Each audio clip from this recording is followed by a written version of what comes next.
Team, welcome back to another episode of Chessman's Band on my journey to reach 1500 ELO. And anyone into the channel, welcome. We're going to be doing a little bit different than what we've been recently doing.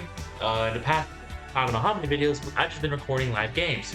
However, I would like to switch it up and just recap the last two games I played, which was actually against the same opponent. So Super Macho checkmated me, I blundered a checkmate, and we played best out of three. So I'll be showing you my last two games, and yeah, let's see how it goes. So, in the game 2 against Super Majo, shout out my opponent, I played d4, d5, we're going to play the London system. Now, d4, followed by d4, he goes e6.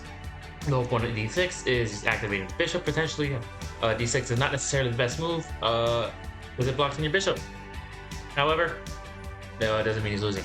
I go e3, my opponent goes knight f6, I go knight f3, bishop e7, it looks like my opponent is ready to castle. Now, if you look, the difference, upon playing this game, I've noticed a few things. Wow, my opponent has a lot of pieces to develop. And while castling is good, how is he going to get his bishop in the game? How is he going to get his knight in the game? Well, his knight will be fine. The thing is, when you don't develop your pieces, and you keep your pieces congested, they're as good as dead. They're as good as not even playing with them. So that was kind of in my mind. We go here, bishop d3. We're keeping it very solid. In the past, I loved during the London system playing pawn c4 to kind of switch it up to a queen's gambit. However, I just found sometimes I'm dealing with a whole bunch of pins and tactics. So sometimes just keeping it all traditional doesn't help. B-castle. I decided in this move right here, I wanted to see if when I played pawn c3, should I castle or should I just continue to develop? I opted to continue to develop only because I was in no danger at all. Of course, the moment my opponent starts his attack, I would definitely castle. However, the London is so awesome that you get off the delay castle. I go knight c3, my opponent goes b6. The whole idea with b6 is either creating some sort of building block attack with his pawns and strike the center, or fianchetto's bishop, maybe both. From here, I go knight b2. Now I got all my pieces in the game. Now, I have only 30 seconds of clock wasted. My opponent is almost 2. If you look, I have 3, 6, 9, 12 points of material ready to attack my king, with an extra 9 points being activated the moment my knight moves. And guess what my opponent does? He goes bishop b7. And here, I begin my attack. Typically, in a lot of London systems, you see opponent will develop his knight to c3, in which you will offer a knight exchange. That knight exchange and a lot of lines is to get rid of this knight, because this knight is protecting the h7 square. Excuse me. My opponent decides to block. I decide, okay, now I'm bringing in my other knight. What's this whole idea with this other knight? Is, although never guaranteed, but just potentially dealing with some Greek gift sacrifice, or maybe just applying pressure towards my king at the very least. So this is not necessarily a reroute, because I guess a reroute would be if my knight was in a different position. So like, let's say my knight was in magically pawn at the c4 square and I wanted to attack. Rerouting is a skill that takes years to master, and I'm nowhere near. However, I decided to go. My opponent takes. Now, should we take with the bishop or should we take with the pawn? Take with the pawn. Why is that? Because now we're threatening this pawn, and the moment I plot my knight, this knight is defended. My opponent moves. Now, for anyone who has not played the London system and or may not be familiar with this position, what kind of tactic can you see? As a London player, I am very eager to play bishop h7, sacrificing the bishop, followed by knight g5. What's so great about knight g5 is the fact that we are setting up probably one of the most satisfying tactics in all of chess, which is the Greek gift sacrifice. From here, we do a simple queen to h5, threatening checkmate. When the Greek gift sacrifice is done properly, and the queen is facing the knight, the only way to stop the Greek gift sacrifice is to not blunder checkmate, but to sacrifice the queen. By sacrificing the queen, you prevent a checkmate. Now, even though I'm up 4 points of material, if we turn on the evaluation, I'm only at 4 points. So we are winning. Although we've given up although we're giving up 2 knights, or we're giving up a knight and a bishop for the queen, we are winning. Is this a one game? Not necessarily. However, the psychological effect that occurs when you're getting Greek gift sacrifice could often cause players to play tilted. So, if we play, we go back. What happened? He blundered checkmate, and that was a game. Now look at the time, in less than a minute. How was I able to do the Greek gift sacrifice? 3 reasons. Playing, naturally, playing principle, and my opponent not playing so principally sound. How did my opponent not play principle? Not developing his pieces. And I'm gonna hide myself real quick. We played a 90% accuracy. Very good, very good. The actual brilliant move was, of course, attempting the Greek gift. Because in this position, the only way to stop this is to sacrifice the queen. And then from here, we have some ideas of just punishing the king. But yeah, so we're going to show you game 3 and my final game of the night. Stay tuned. So the final game of the night, we are playing Super Macho in a rematch. It was only fair. I mean, he beat me the first game, I beat him the second game. It's late at night, let's go for one more. My opponent starts with e4. And, as mentioned in previous videos, against e4, I play the Owens defense. Very tricky, very aggressive. And although it's aggressive, I feel like the Owens defense for me compared to the Carl Khan has allowed me to play more naturally with simple attacking strategies. Not to say the Carl Khan isn't an amazing opening, it's just either my ELO range isn't suitable for it, but most likely is I'm just not understanding the Carl Khan. I definitely will go back to the Carl Khan and study it some more, but right now I'm having fun with the Owens defense. Immediately my opponent go queen h5.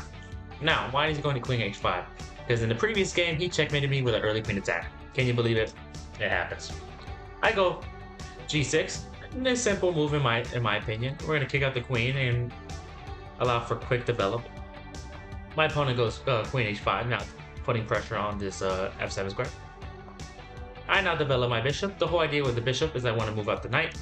And a lot of times, when your knight's out and the opponent's playing early queen attack, they like to push the pawn to kick out the knight.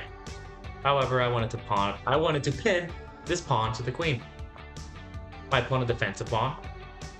I now go knight f6. Yeah, 2 games in a row, my opponent blocks off his bishop. In no way this means losing, it's just I've noticed that he's not developing properly. Brings out the queen early, looking for early queen attacks. Still tricky to play against. My opponent now pins my knight.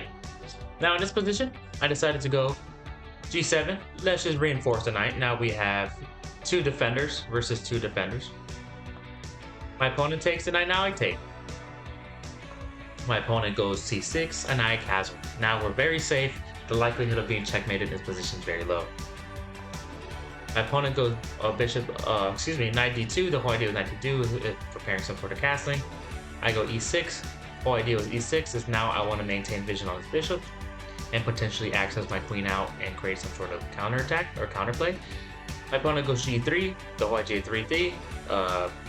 Fiend kid of the bishop. I now go for this pawn break. What's the idea with this pawn break? Well, I would have loved this position.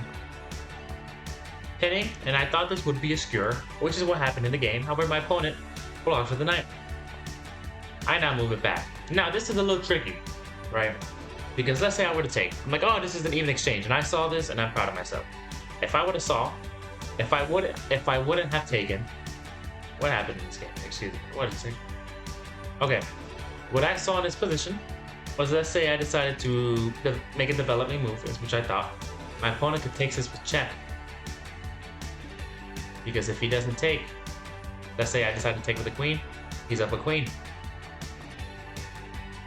And if not, wait, now I'm tripping. If I go here, and let's say I don't take, so let's say I just go here. Now I have to move, so move. bishop here. And yeah, he's just up a knight. Okay, so he's just up a knight with that exchange. That's what I saw. I'm so sorry. I don't know what the heck happened. So, I don't know how we get out of this. I know the white free valuation. So f5, we kick out. Bishop trades. So in this position, I decide to offer queen exchange because if my opponent denies the queen exchange, I now take. Very nice indeed. So if we go here, castle, go rook e8, deciding to open up the file. So upon analyzing my position, I realize, hey, I'm up material, however, my king's out in the open. So let's control open files. My opponent pushes his pawn, I go knight c6. Knight f3, rook e8, 3. The whole idea is we're trying to attack this knight and potentially double my rooks. My opponent defends the rook, or the knight. I now go here. The reason why I go pawn, bishop h6 was I saw this diagonal. Yes, this bishop, this pawn is pinned. However, this pawn wasn't here. I could have done some sort of discover, check, cheese, and win. So I was like, hey, if my opponent ever decides to push the pawn for whatever reason, let's just maintain pressure on the king. That's just my whole thought process. My opponent goes rook d1. I take. The reason why I take is I heard some sort of, I think it was Levy, Gotham Chess. I heard him say in a video once, there's an old saying that if you want to win an endgame, you trade off a rook. If both sides have 2 rooks, it's most likely not going to be a win. Is that true or not? He's an IM, so why not? I now activate my my king to f7. So if you notice, I spent over a minute on this move. The whole idea was I didn't want my opponent to infiltrate because while I thought it would have been fine, I felt like it would turn into real messy because I have one pawn that's undefended. If I go here, I just thought activating my knight or my king protects the e7 square. My opponent goes d4, I go rook e7. I now offer a rook exchange, and my opponent takes. And now we are left with this endgame. Although I'm up 2 points of material, my opponent has the pawn majority on both the king and queen side, and he has an active knight. So I was like, okay, this is very tricky, because although yes I have a bishop over my opponent, I can't use my bishop. Where can I go? Very tricky. My opponent goes a3, I go a5. My opponent activates his king, I continue to do so, and we meet up in this position. My opponent goes knight h4. I follow by knight e7. My opponent goes queen f3. I go c5. Takes, and now we're stuck in this position. I was worried about my king infiltrating, but I, somehow was able to create some sort of wall fortress. My opponent cannot move his king to any of these squares. This pawn protects these squares. This, everything's protected. You can't go anywhere. So that bought me some time. So the moment I saw that my king, or my opponent's king rather, could not advance past the 5th rank, it was time for me to infiltrate. I go d4, I exchange some more pawns, my opponent checks me. I go e4. My opponent is dancing with the knights, and during endgames, I'm not gonna lie to you, even if I'm up a lot of material, the moment I see my opponent start spamming knight moves, I get very nervous. Knights are tricky. I will admit it, I'm intimidated. So I decided, hey, I got a knight too, let's go knight d5. My opponent goes knight c4. So here, attacking this pawn, however, this pawn's defended. So it's like, I'm up material right now. What can I do? I was like, how about we offer a knight exchange? Or force a knight exchange? How to do that? We check, take. Now we've infiltrated. So in this position, I don't know if I'm winning. I know I'm winning on paper. However, my opponent has a pawn majority. But I now have an active bishop and potentially some passed pawns. My opponent goes h4, I go bishop g7. My opponent pushes h5, I now take. We are very close. I'm very close to creating a passed pawn and protecting the promotion square. My opponent takes, I take. My opponent moves his king g5. I threaten this pawn. My opponent pushes the pawn, I go bishop takes a3. Now we have access. We have an opportunity to block the pawns. Not only block the pawns, but promote in time. So my opponent takes, I go. My opponent takes. Worst mistake he's could have made. If he would have pushed, it wouldn't have been too bad. Yeah, Actually, that's probably the best move because after this exchange, take, my opponent just lost. So I go a4. My opponent goes king h6. I now take his other pawn. He goes g7. I go bishop g7. He takes, and now this is just a winning endgame. If you don't think I could convert a king and queen endgame, you're highly mistaken. Now, to end the game, I will be hiding my not so pretty face to reveal the game or the accuracy. My opponent played really well. No blunders at all. A few inaccuracies, and that's all good. I played at 89%. So unlike the other game in which I won by a tick, this game was a long game, and it fits more my style. 89%. A dang near perfect game for my level. Played a 92% accuracy opening, 91, and an 87 end game. Very good, very good. Regardless of a win or loss, I'm very happy when I don't blunder. That's my biggest thing. And now, my next step, as soon as I lower my blunder rates to a very acceptable rate, is to convert misses into inaccuracies. Misses and mistakes. I don't care about making the perfect move every time. It's about getting better every day, even by little. This has been a long enough video. Thanks for watching.